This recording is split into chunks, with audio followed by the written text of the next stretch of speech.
messy house, messy mind. You've probably heard that saying before, but it's even bigger than that. It transcends that. If we are surrounding ourselves with people who constantly talk about lack, who are complaining about money, lack of time, lack of resources, the world's coming to an end, etc. They're like a Debbie Downer, for lack of a better term. Then that is polluting our mind. However, the same thing can be true for the alternative.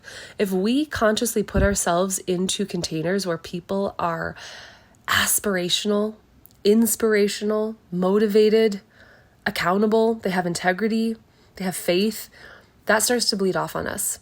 Jim Rohn says we are the average of the 5 people that we spend the most time with. Well, that's why it's really important to be putting yourselves in containers where you are like the smallest fish in the pond. You want everyone else in the container to be smarter, further along, more financially savvy, everything that you aspire to be. Put yourselves in containers where those people are hanging out.